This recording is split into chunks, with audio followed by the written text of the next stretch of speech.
Assalamu alaikum, I'm Aisha and you're watching Samar News. Here are today's headlines.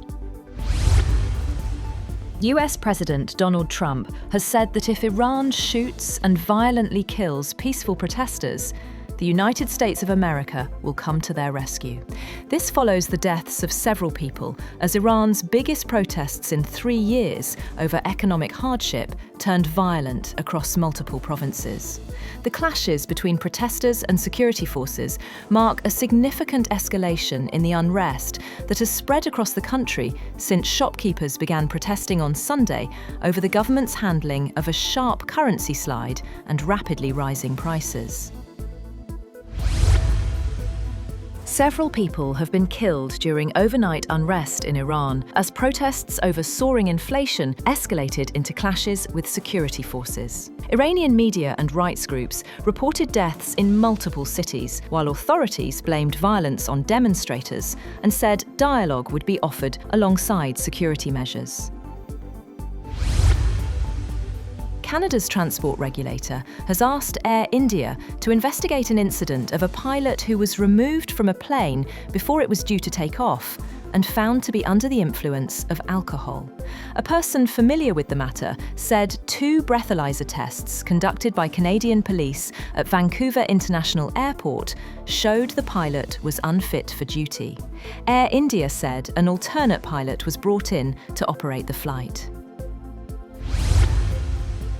Democrat Zohran Mamdani has become New York City's mayor, vowing during a public swearing-in ceremony on the steps of City Hall to enact an aggressive agenda aimed at making the nation's largest city more affordable for working people. In a speech following his public swearing-in, Mamdani, a member of his party's left-wing Democratic Socialist faction, promoted core campaign promises of universal childcare, affordable rents, and free bus service. He said he was elected as a Democratic Socialist and will govern as a Democratic Socialist.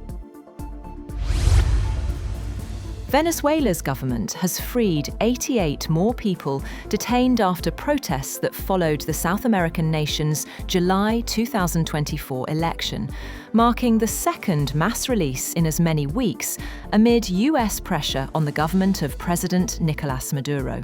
The New Year's Day release follows the government's announcement that it released 99 people on December 26th, which would bring a total of 187 people released in 2 weeks.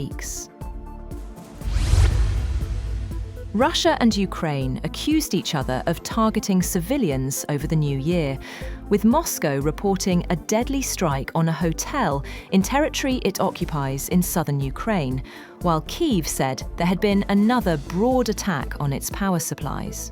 Ukrainian President Zelensky alleged over 200 attack drones were launched onto Ukraine in the night. Russia accused Ukraine of killing at least 24 people, including a child, in a drone strike on a hotel and cafe. Russia says it has extracted and decoded data from a Ukrainian drone shot down earlier this week, claiming it proves the aircraft was targeting a presidential residence in the Novgorod region. Russian military officials say the findings will be shared with the United States to establish what they call the truth. Around 40 people have been killed and 100 injured, most of them seriously, after an explosion tore through a crowded bar during a New Year's Eve party in the upscale ski resort of Crans-Montana. Swiss officials said a fire broke out at 1:30 a.m. in a bar called Le Constellation in the resort in southwestern Switzerland. The cause of the blast remains unclear, but authorities said it appeared to be an accident. The head of security for the Valais canton said some of the victims are from other countries. That's all for now. For more updates, visit www.samar.tv.